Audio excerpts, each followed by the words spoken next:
All right, let's talk about a business concept that really, and I mean really, shook things up back in the 1990s. It's called business process reengineering. Now, this was an idea that promised these incredible dramatic results, but it also came with a pretty heavy price tag. So let's dig into why it was so revolutionary and, yeah, so controversial.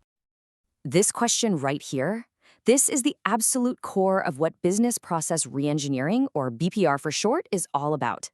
Think about it. Do you just make little tweaks, patch up a system that's already running? Or do you get brave, throw the whole thing out, and just start over from scratch? Okay, so to really get why BPR was such a bombshell, we first have to understand what the world was like before it came along. Let's set the scene for how businesses used to think about change. You see, for decades, the main way of thinking was all about slow, steady, continuous improvement. Companies would look at how they were doing things and ask questions like, hey, how can we make this just 5% faster? Or can we shave a few seconds off this part of the process? It was all very careful, very gradual, and very safe. And then along came this book by two guys, Michael Hammer and James Champy. And what they proposed was, well, it was something else entirely. It was a truly radical solution that basically took that whole slow and steady approach and tossed it right out the window. So what exactly is BPR then?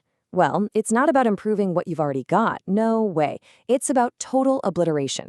The whole idea is to completely abolish your old ways of doing things, just get rid of them, and then redesign everything from absolute zero, asking, what should we be doing? Not, how can we do what we're doing a little bit better?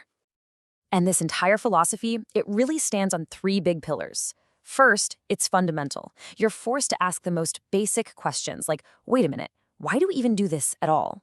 Second, it's radical. That means you have to go right to the root of the problem and completely ignore how things were done in the past. And third, it's dramatic. The goal here isn't tiny little gains, it's about making massive, game-changing leaps in performance. The guys who invented the whole movement, Hammer and Champy, they put it perfectly. They said BPR was like starting again with a new sheet of paper.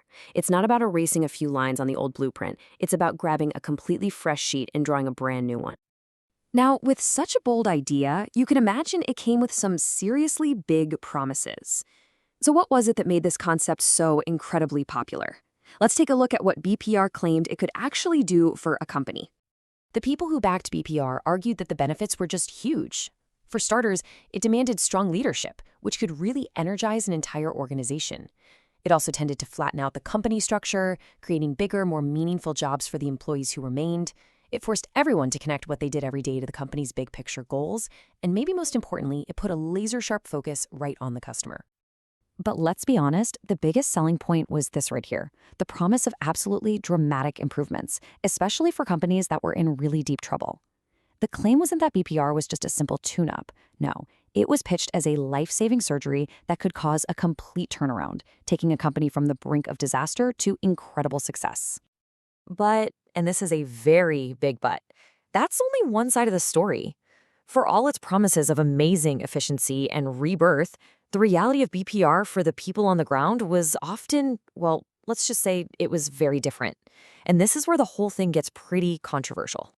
Because in the real world, for a lot of the people who actually lived through it, BPR wasn't seen as some brilliant new way to run a business. To them, it looked like something else entirely. Yeah. For its critics, BPR quickly became just a corporate buzzword for one thing: downsizing. When you start redesigning processes from scratch, you often find out you can get the same work done with way fewer people. Those radical and dramatic changes, they often translated directly into mass layoffs. And the way this usually happened was through a process called delayering. It sounds kind of corporate and clean, doesn't it? But what it really meant was removing entire layers of middle management from a company. Sure, the proponents said this created more challenging jobs for those who were left, but the critics just pointed out that for many, it simply meant their jobs and their careers were gone. So how should we remember business process reengineering? Was it this brilliant strategy for corporate renewal, or was it just a cold, ruthless tool for cutting costs? Well, as it usually is, the real truth is probably somewhere in the middle. You can really see the two faces of BPR right here. It's a pretty stark contrast, isn't it? On one hand, you have the promise: bigger jobs, amazing results, and a company totally redesigned for maximum efficiency. But on the other hand, you have the price: fewer managers, lost jobs, and huge changes that were often brutally forced on people from the top down, with almost no input from the folks actually doing the work. And that leaves us with one final thought, a question that's just as relevant today, maybe even more so, than it was back in the 90s. In our world of constant disruption, where entire industries can be turned upside down overnight, is taking that blank sheet of paper and starting over still a radical choice, or has it now become an absolute necessity for survival? Something to think about.